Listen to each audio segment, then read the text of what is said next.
Hello, friends. It is Sammy over at Infinity Aura Ave. This is a little bit different than you're used to seeing me. I have this giant board, and you cannot see the table because we are not doing today's astrology.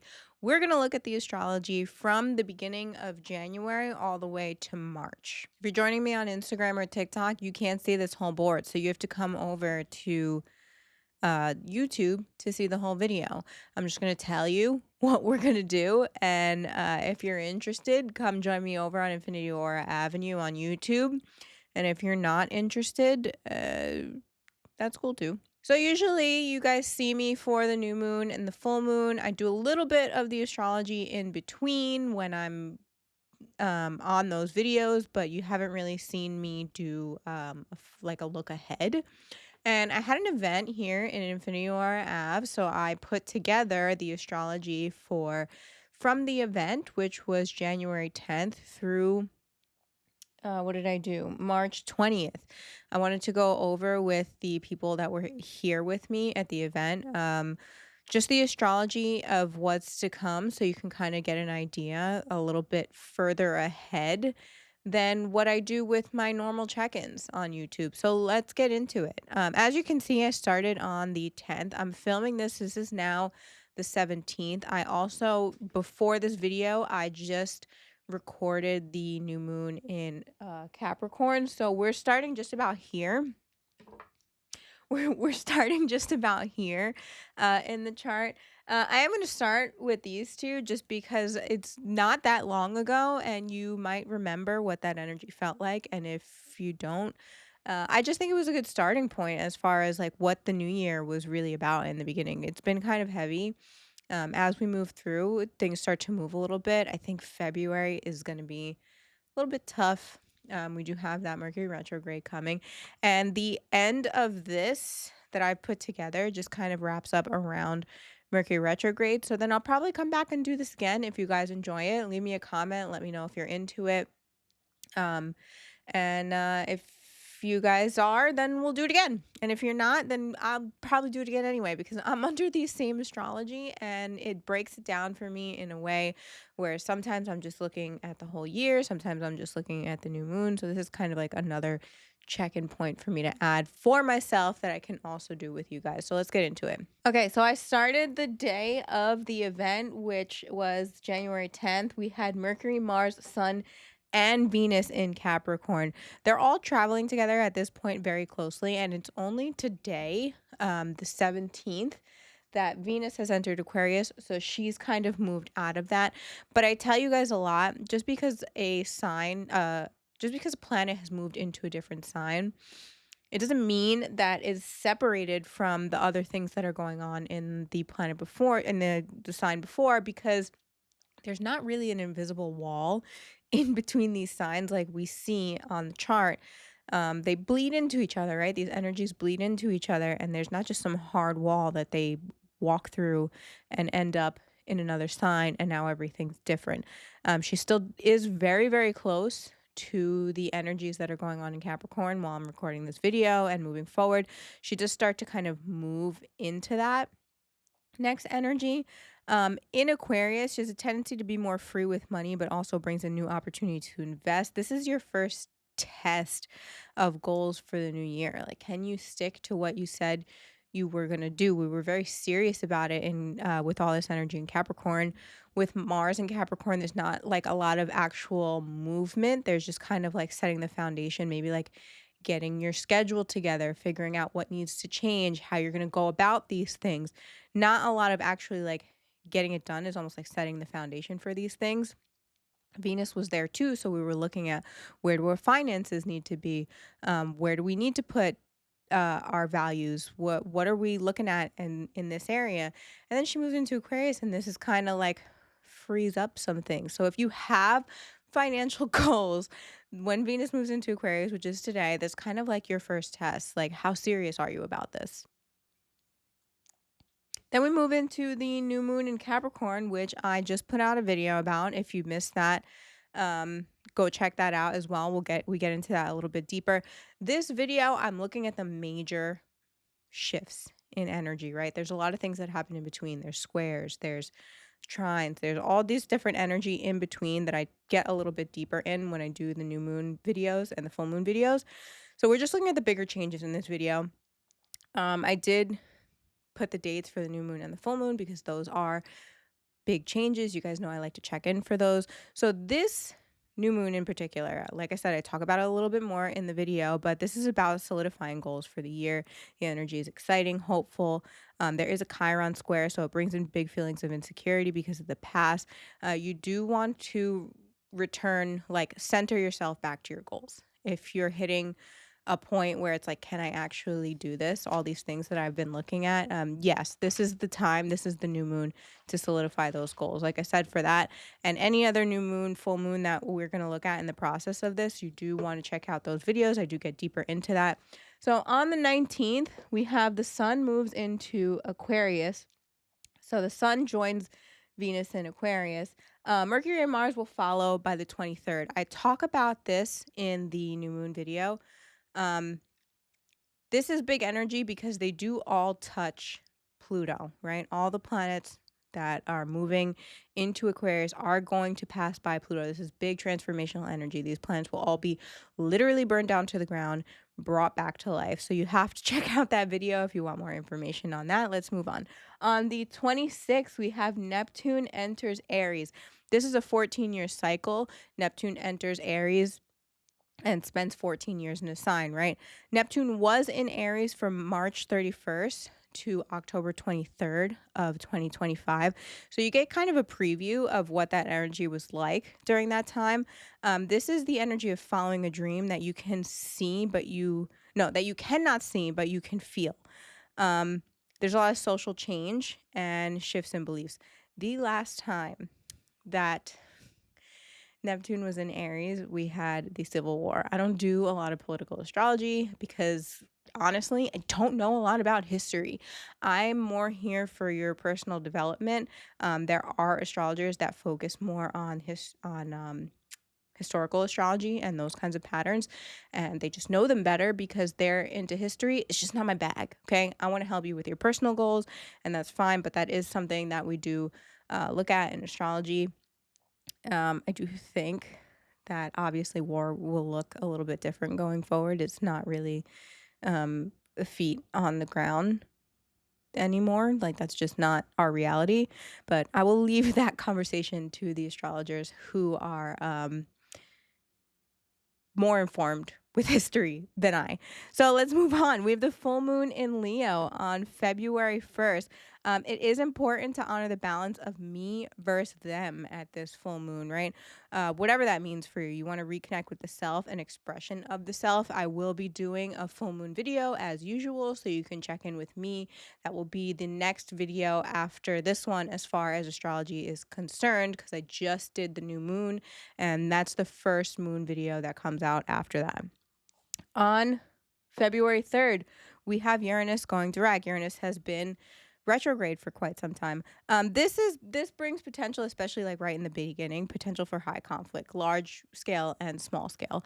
Whatever that looks like in your chart, wherever Uranus is transiting in your chart, you just want to be aware of that in the beginning.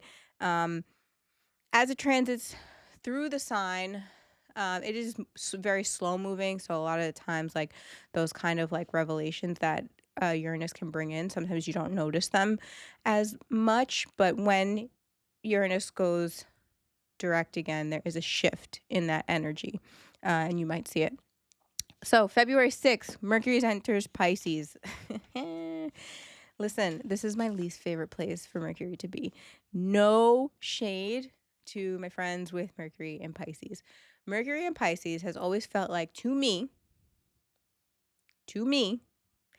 Mercury Pisces has always felt like just another Mercury retrograde. And we have the Mercury retrograde in Pisces coming up. Okay.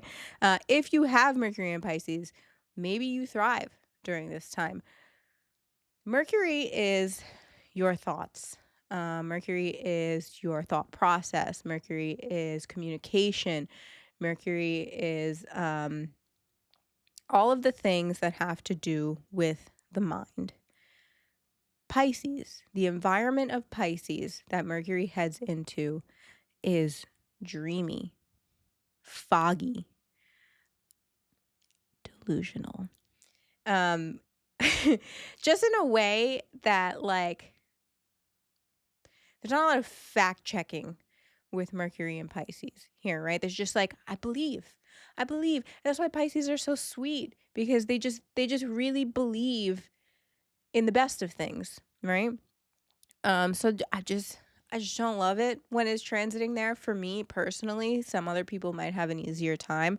Let me know in the comments if you've noticed a pattern as far as Mercury and Pisces. Once you start to track astrology personally for yourself, and you can see how these specific transits make you feel, um, it does bring up a lot of patterns for yourself. Like, I can only do so much with you. That's why I do encourage journaling. I do encourage paying attention to these transits, so that when they come back up, because they always come back up, you kind of know what that energy brings for you. And like I said, for me, I don't love Mercury and Pisces. On February 10th, we have Venus enters Pisces. Venus likes it better in Pisces than Mercury does. The energy becomes a little bit more whimsical. This is about feeling and not understanding, which does kind of help the Mercury retrograde. I mean, the Mercury energy in Pisces, because like Mercury is not used to feeling, right? Mercury is thinking. So when Venus enters Pisces, she will help you a little bit in this area. You do want to lean into creative energy, because creatively you become a little sweeter, softer. It makes it like, if you have writer's block, this is going to free it up. Okay. Then we have February 12th, Mercury retrograde pre-shadow begins, right? I've talked to you guys about pre-shadow and retrogrades.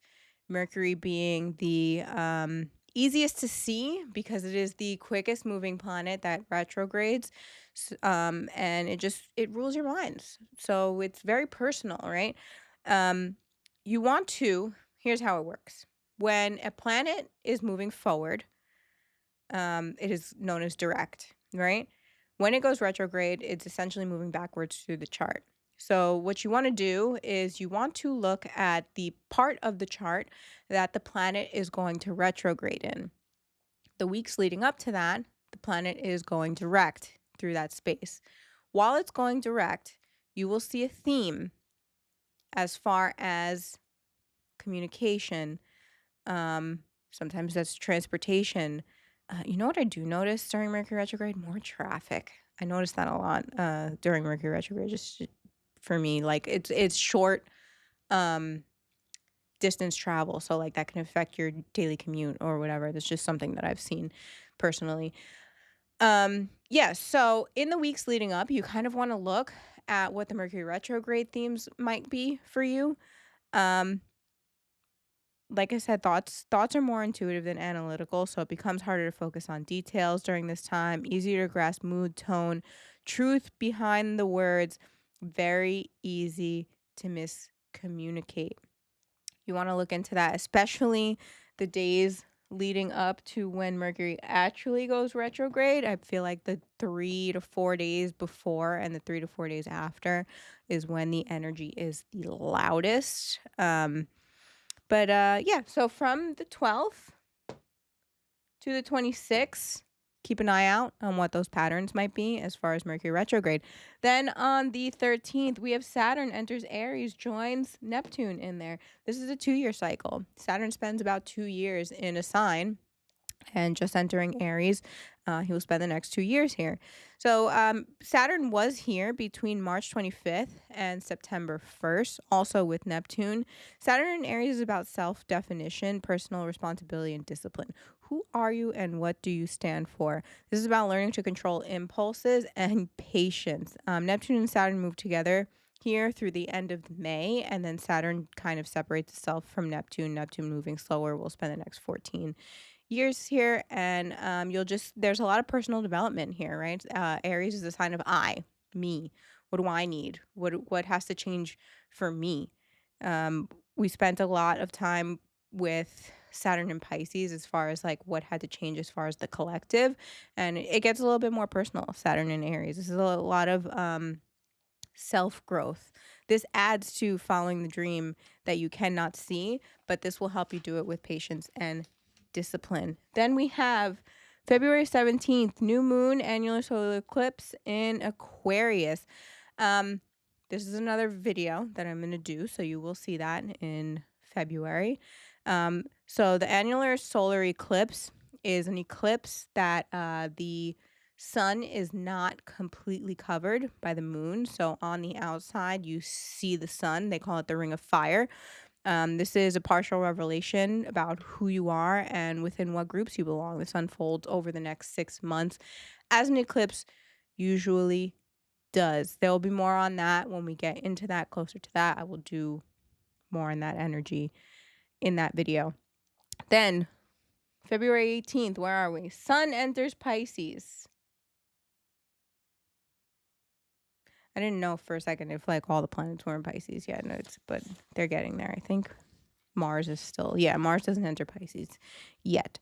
So this is about shedding for the real reset to begin, right? Pisces is the last sign of the zodiac. So like this is really the end of the New Year's cycle. But collectively, we all started on January 1st. So there has to be something to that. If we're all putting our energy into New Year, New Me, it is a good time to look at it before the real end of the cycle, right? You want to get ahead of it. Anyway, this is a good time to rest, renew, recharge, enjoy music, poetry, nature, go within and prepare for the energy to reset in Aries season. Mars is still in Aquarius, like I said, so still in an air sign of trying things a little bit differently.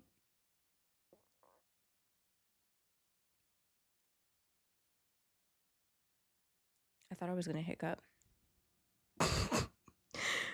This is probably going to be one shot. I don't know if I'm going to edit this, so we're just going to leave that in there. You guys are going to There's going to be more of that this year. I'm going to try not to edit so heavy like I have in the past. Some stuff I do because there's points that I want to get out, but sometimes stuff like this, like I'm just going to come here and yap so you guys will get to know me a little bit more as far as that. Anyway, February 20th, Saturn conjunct Neptune peak in Aries. So this is when I talked to you guys about Saturn and Neptune and like the stance that they've been doing, but this is where they are coming together like exact. So this is the highest point of this energy. What I wrote here is I know how I have to operate because we're in Aries. I know how I have to operate to get where I want to go, even if I don't necessarily see the finish line. Like I know where the finish line should be. At this point, I know who I have to be to get there. But I can't see it, right? We have a lot of way to go to accomplish who you want to become, especially with Saturn's going to be in there for the next 2 years, kind of like demolishing who you think you are, especially if you have Saturn in Aries and you're going through your Saturn return. That's a big identity change. You also want to look at the house that Aries rules in your chart, and you'll get a little bit of a better idea of what you have going on in there. Then, like I said, February 26th, Mercury retrograde starts in Pisces. This is foggy thinking, emotional confusion, mixed messages, bringing up the past. This affects creativity, spirituality, intuition, logic struggles with illusion. You're already kind of going through that with Mercury and Pisces. This will intensify it. This will help you. The retrograde is to help you, not to hurt you, even though sometimes it hurts in the process. This is just kind of to help you see where things need to be adjusted in that area. And then did I write it on here? No. So as there's a pre-shadow, there's also a post-shadow, which happens in the space that Mercury went through again. So here it goes, right? Mercury's direct, goes this way. Boop. Decides to go retrograde. Boop. And then goes direct. This space that it went over, boop, boop, boop, boop, that's going to be the post shadow, and that's where you will see things start to unfold in a forward moving direction after the changes that you need to make. And that comes after March 20th. Can you guys see that? Yeah, I think you guys can see that. That comes after March 20th. It's like the 2.5 to 3 weeks to follow that, and that's the unfolding of that. So then we've got March 2nd, Mars enters Pisces. Now we've got all these planets in Pisces. As far as like getting things done, it does get a little hard to focus, but it is creative energy. So if you've been trying things and it necessarily like hasn't been working, this is a good time to look at it from a different angle.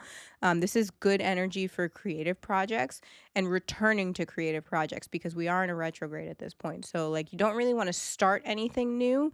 Um, unless you've already started it and you want to throw it out and start it again. You get me? This is a time for returning to those kind of things creatively from a different perspective. I did write here, if you struggle with ADHD, you are going to struggle with ADHD. This does make it a little bit hard to actually get things done, but that's why we have astrology because we know that. So we recenter ourselves and we try to focus our energy into the things that have our focus, like creative ideas that we have left behind that need to be readdressed. Then on March 3rd, we have the full moon total lunar eclipse in Virgo. The first thing I wrote here is there's a high risk of word vomit, especially in the middle of a Mercury retrograde. Just be careful with your words. If you find yourself overwhelmed with day by day, you have the potential to lash out. There's a clearing up of past patterns that make day to day unenjoyable. Um, so if you are somebody who's stuck in like, I have to do this every day and it's just not fun, this is how you can look at it from a different perspective. This is a good day for journaling about issues that you will want to look back at and address in the following weeks. This is hard energy to really communicate with others and get things done. It is very good for being reflective, so that you can come back to it another day. That is a moon video. So look out for that. That'll be available in March when we get there. Then on March 6th, Venus enters Aries. This is the beginning of moving out of this Pisces energy. So things start to lift as far as the fog. Venus doesn't love it in Aries. So this is kind of a rough start as Venus is in detriment. She loses the ability to play well with others. This just adds to the Mercury retrograde, like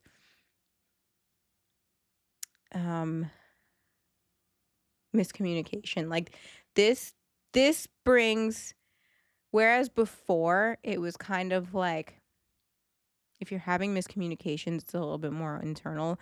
This can start to bring in like the conflict head to head. Because she wants what she wants and she wants it now. Venus in Aries is impatient. She is bold and going after what she wants. Just make sure it's actually what you want. She does meet up with Neptune, Saturn, and Chiron here. So I like this for self-improvement, but this adds to difficulty as far as communicating with others. Then in March 10th, on March 10th, we have Jupiter goes direct. Jupiter's been retrograde for quite some time. This adds to sensitivity, but sweetens the mood. So take it how it resonates as far as whatever you're going through at that time. There is potential to hold on to ideas of the past. Big nostalgia vibes here. Whether that's good or bad depends on what your Mercury retrograde looks like. But that does continue.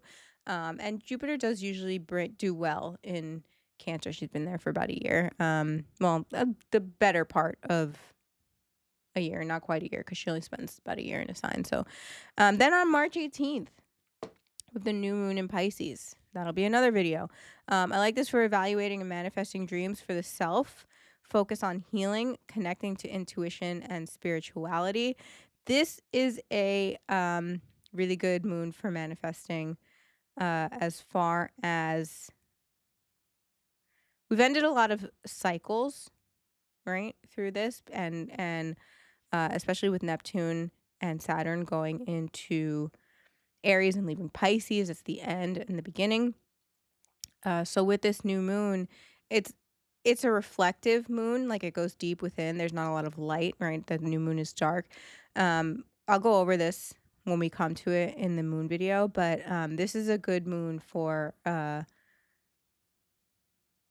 refreshing your New Year's goals, right? Because like now we're in March.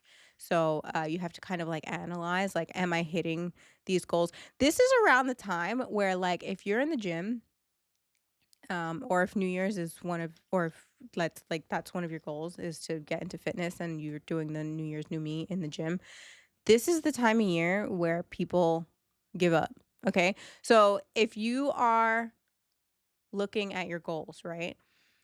And you come across this new moon, this should reignite something if you're lacking in a place. Like this is not, this is like the turning point, okay? That's the point where people either give up or they refresh themselves and go, okay, this is working, this is not working, and this is how I have to get that done. And then we come to the end of this section of the year that I just want to go over with you guys. Sun enters Aries and Mercury retrograde is over. We're on the other side of like the tougher energy of the beginning of the year at this point. Growth begins to show. This is where you start to see the fruits of your labor, the light at the end of the tunnel. Mercury issues start to iron themselves out. At this time, Mars and Mercury are still in Pisces, so communication's still foggy, but ideas and execution are very creative. This may still feel slow to get things done, but we are working inside of brand new energy by this point, so it may take some figuring out how to maneuver. Um, Other notes that I did put on here. I've been talking about this a lot. Everybody is like, "Oh my God, AI's come so far, and there's just so much." Like, this is the tip of the iceberg. Pluto has just entered Aquarius, and we're just starting to see what AI is and what it's going to become.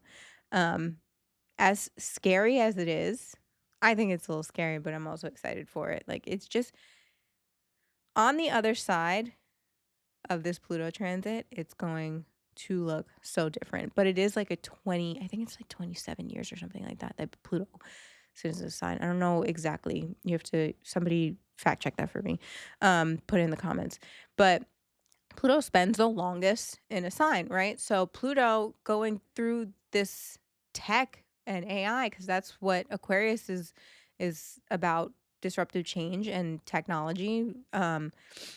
It's gonna be very, very different. Okay. This AI is not going away and it's gonna be it's gonna be crazier and crazier and crazier as Pluto moves through Aquarius. That is between now and March.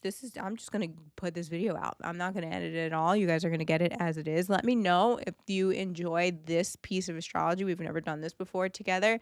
If you haven't checked out the full moon in Capricorn, please check that out. I also, for the first time, did a pick a card reading. I think I'm gonna do more of those, but I want them to be intentional. I don't want people to just scroll through and find a video and think that it's meant for them. I will be putting the question that I'm asking tarot in the topic. If it's a question that you are relating to and you're looking for some answers in, you go over there. I have 3 piles. You will pick the pile that resonates the most with you, and then you will go ahead and check your reading for that. For the first one, I just wanted a message for the year ahead. And we'll do some more of those this year. Like I said, let me know if you like this. Like, comment, share, subscribe. I've shot 3 videos tonight. I'm going to start editing them. By the time you see this one, this is the last one. By the time you see this one, they're all out. Go check them out. Bye.